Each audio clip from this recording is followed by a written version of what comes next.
Welcome to tree farming. This webinar will go over the intro and introduce the Maine Tree Farm program. So without further ado, let's get started. To dive a little bit deeper into what we'll cover today, we will discuss who we are, what we offer, why we offer it, and hopefully by the end of it, convince you how great we are and convince you to join and talk to you about how to get started. So I am Casey Willis. I am the Maine Tree Farm Program Coordinator, and I have two wonderful moderators with me. So Andy, will you introduce yourself, please? Thanks, Casey. My name's Andy Schultz. I'm a forester based in Augusta. I've been working with the Maine Tree Farm Program since, I don't know, about 1996. I am the Kennebec County Chair. I'm an inspecting forester. So that means I work directly with tree farmers and also help coordinate some of the other foresters in Kennebec County. Thank you. And Alyssa, would you introduce yourself? Hi, I'm Alyssa Gregory. I'm a district forester with Maine Forest Service. I'm also the chair for Waldo County and Knox County with Tree Farm. I'll talk a little bit more about some of the services that Tree Farm and Maine Forest Service work together on later on in the presentation. Thanks. Great, thank you. Before we get too much further, just a couple of housekeeping items. We do ask that participants keep their cameras and mics off during the presentation. Once the presentation ends, we'll have a Q&A session. So if you have any questions during the webinar, please drop them in the chat and we'll get to them at the end. And yeah, you guys ready? So, what is Tree Farm? And to us, we are the sign of good forestry. So if you ever see the diamond logo in the top corner, that's us. And the people who have that sign posted on their property are landowners that align with our values of wood, water, recreation, and wildlife. And if you see that sign, you know that that property is responsibly and sustainably managed, which is great. I always say this at the end, so I'm going to say it at the beginning. We are a free program. We don't ask for any membership dues, although we do take donations. And we are focused around helping Maine family woodland owners realize the full potential of your woods while sustainably providing things like forest products, clean water, habitat for wildlife, and then a large value for us is your personal enjoyment of your property and just getting people outside. A slogan that we like to say is wherever you are in your stewardship storyline, we can help. And so we really connect landowners with resources on how to be good stewards of your property, and we walk you through the processes and all the different nuances and complications that can come up with just trying to be a good steward. So that's a very brief overview. We can get into the nitty-gritties here soon. So who do we serve? Who's our audience? Who are our community members? And first and foremost, we serve family forest owners who want guidance on what to do with their land, education on forest issues, and just a sense of community. And you might be asking, what is a family forest owner? And so, whether you have, just trees in your backyard or a bit of woods behind your house where you sometimes harvest firewood or the kids and grandkids go play in, uh, or you're a traditional tree farm that you go out and harvest and you make an income for your family. If you have 10 acres or more and you own that property, whether as an individual, a couple, or a family partnership, then you are a family forest owner. We also serve local woodland owners of up to 10,000 acres, and these are organizations like land trust and municipalities who want to show their constituents that they are being responsible stewards of the land that's under their care. And our last group are consulting foresters and other natural resource professionals who want to support their landowners and their clients and get, professional development opportunities.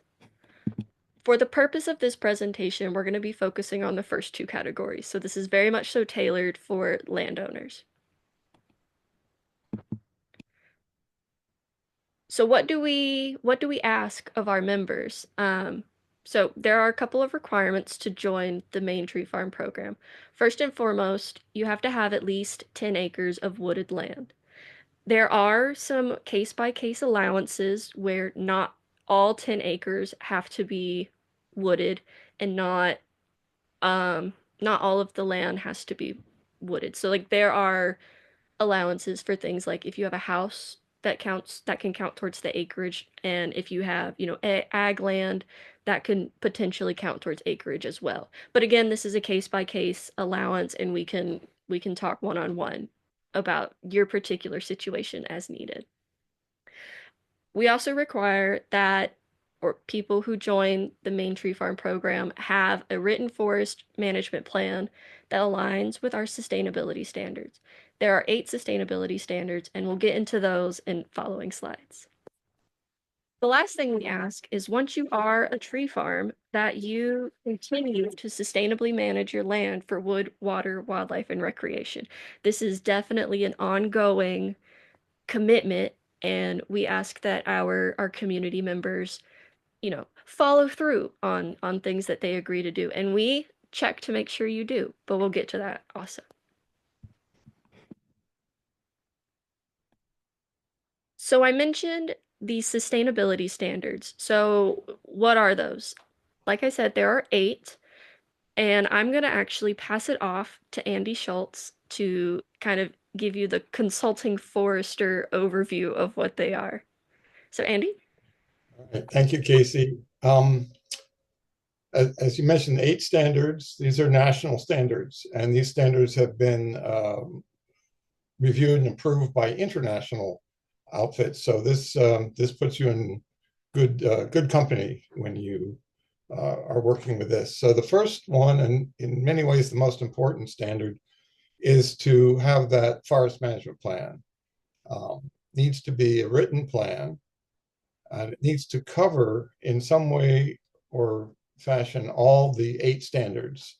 However, the plan can be very flexible. It really needs to meet your needs as the landowner in terms of how much depth there is and how involved it gets. And management plans can run from a few pages to 50 pages, booklets full of pictures and graphs. And really, it depends on what works for you. I think the term that is used is adaptive and meets the scope of your operations or your needs. The second standard should almost go without saying that all your forest management activities comply with all relevant federal, state, and local laws, regulations, ordinances.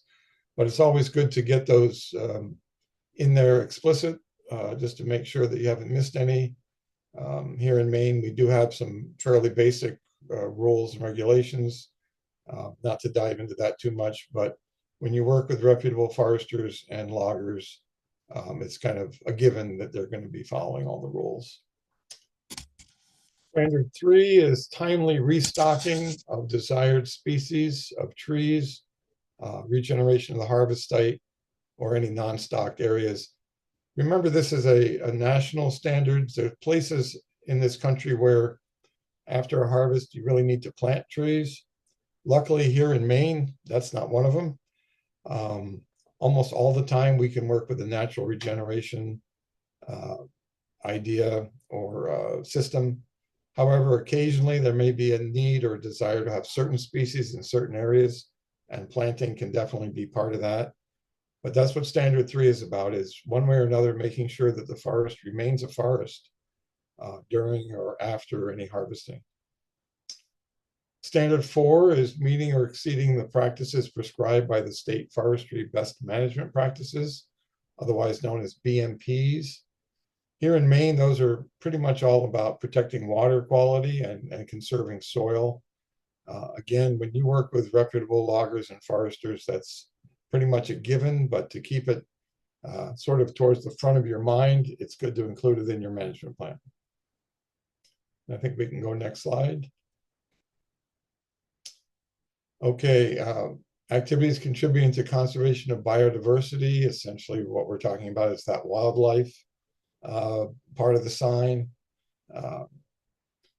Whatever you do in the woods is probably going to benefit some species and maybe not so much others. So being aware of which ones are reacting which way to what you're doing is what this standard is about. Many landowners have specific habitat or species they want to encourage, such as white-tailed deer, or in some cases they might want to discourage white-tailed deer. It can be very specific to your lot and your situation. But that's what that standard is about, is how your management will affect habitat, basically. Standard 6 is to recognize the value of forest aesthetics and understanding that pretty much whatever you do, or even if you don't do anything, there'll be a visual aspect to that. The standard does not dictate or prescribe any particular way of dealing with that. It's more awareness and acknowledging that the visual aspects of forestry are there. And that's the kind of detail you could get into more or less as you develop your plan and as you decide what you want to do with your tree farm. Standard 7 refers to special sites, mentioning historical, archaeological, cultural, geologic, biological, ecological characteristics. A lot of logic in there, but primarily this is something where you as the landowner can decide what is special to you. Is it a particular spot on your land? Is it your cabin or your camp out back? Is it a particular tree, a rock formation? Tree farmers are also encouraged to check with other sources. There may be some historic site on your property that's listed in a local historic preservation society. There is a statewide historic preservation commission that can help with that. Sometimes there's an old grave site or a family cemetery. These things are all what is meant by special sites.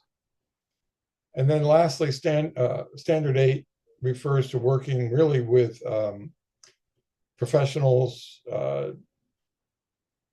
both loggers, foresters, others, and making sure that the activities are done in accordance with your objectives and that they at least consider all the other forest values, which kind of just brings us back to the 4 sides of the sign: the wood, wildlife, water, and recreation.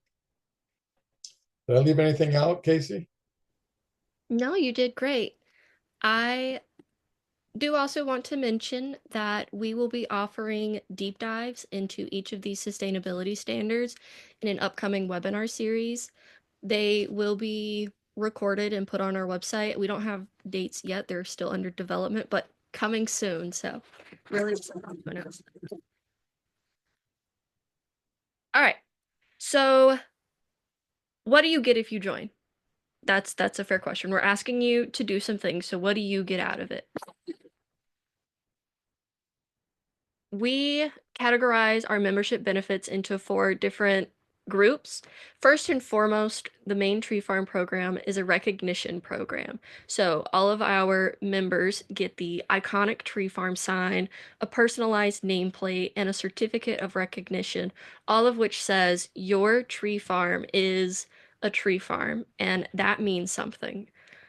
We also offer information to our members through monthly e-newsletters, biannual print newsletters, and an online resource bank. It's still under development, but there are things currently there.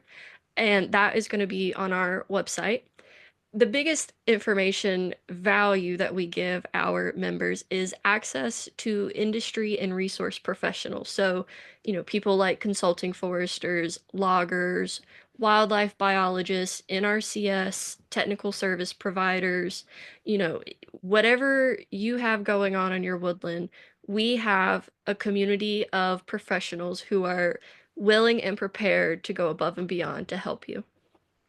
Which brings us to our next category of community, and that is the other large part of what the Maine Tree Farm program does is provide community to like-minded landowners.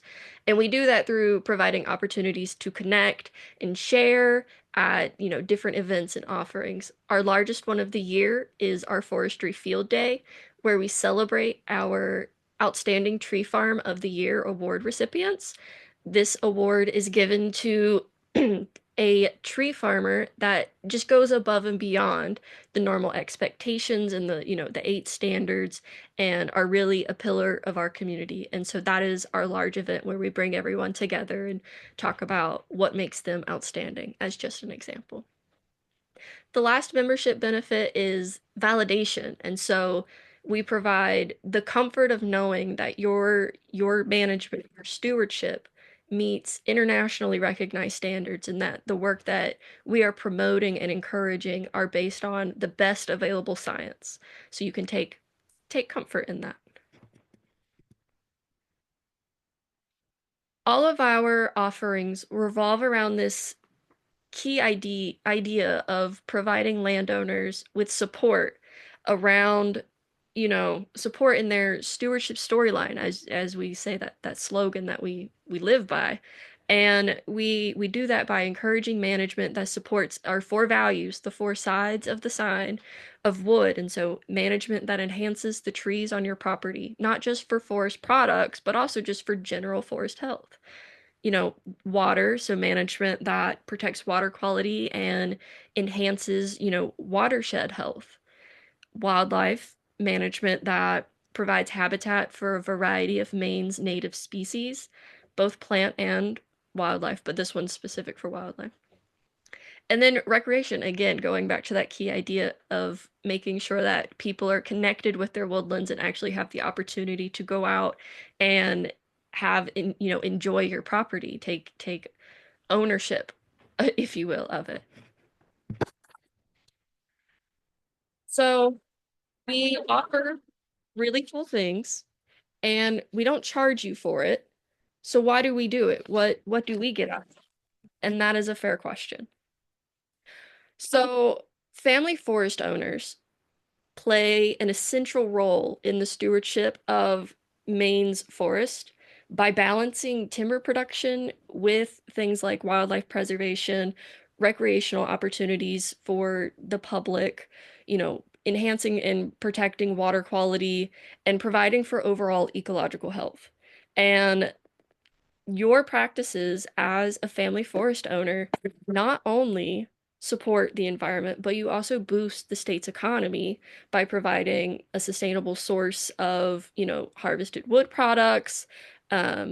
You're critical to conservation efforts on a landscape scale. And, you do things like enhanced storage for carbon. You reduce the risk of, severe catastrophic wildfires by managing your forests.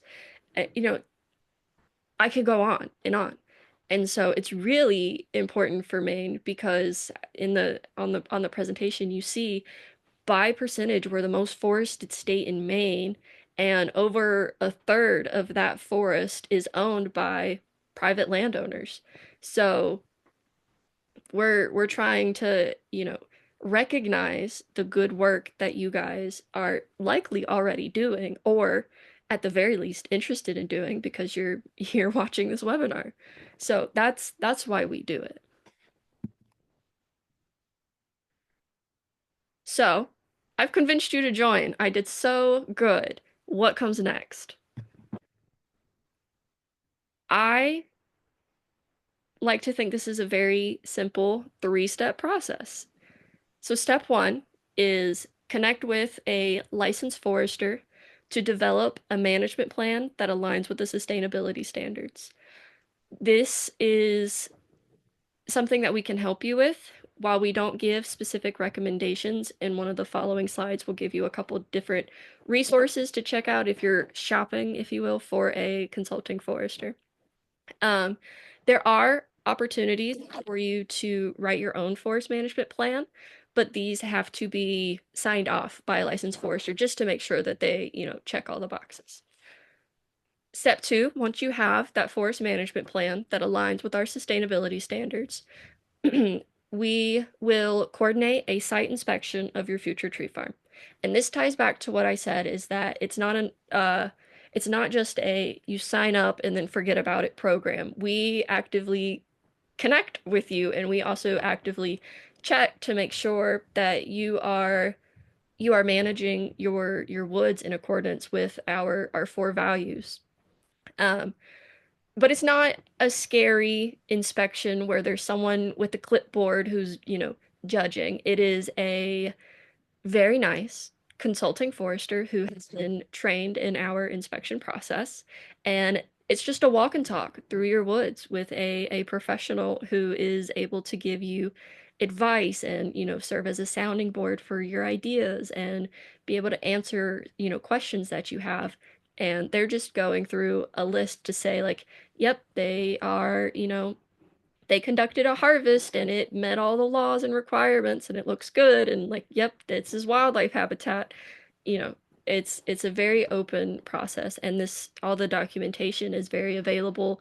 We like to remain very transparent about it, but first and foremost, not a daunting process. And then again, last and not least, once you are a tree farm, we ask that you continue to sustainably manage your land, and that's it. It's 1, 2, 3.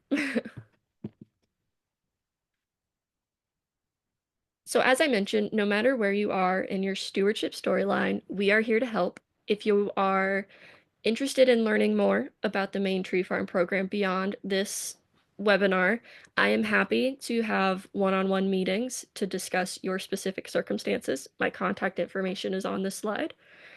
I also want to point to our website, mainetreefarm.org. Full disclosure, I am working on updating it, so some of the links might not work. I can guarantee by the end of March, it will be the most beautiful website you've ever seen. I also want to point to our Facebook page where we are, frequently posting, events that you could go to and programmatic updates. And yeah, I will actually toss it over to Alyssa to talk about another great resource for new landowners, or if you're trying to figure out where to get started. So, Alyssa, if you'd like to talk about the Maine Forest Service District Foresters. Yeah, thanks. So if you have 10 or more forested acres, Maine Forest Service, one of our district foresters, can come out and walk the property with you. We can give you basic recommendations and put you in touch with resources and cost share that might be relevant for you and your woodland. If you don't have 10 acres, please don't feel like you can't contact us with questions or recommendations. We're still happy to answer questions or make comments through email or phone calls. We also have a forest health team that can help you identify forest health issues. So if you have something going on, please give us a shout. I also wanted to mention that everyone has a district forester. And if you don't mind, Casey, I'm going to share my screen here real quick. Everybody has a district forester, and hopefully you can see the map here.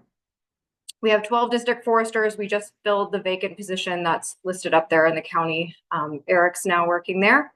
So if you are looking for your district forester as kind of a starting point for entering the tree farm program, you can Google Maine Forest Service District Foresters and type in the name of your town, and it will tell you exactly who your district forester is and how to contact them.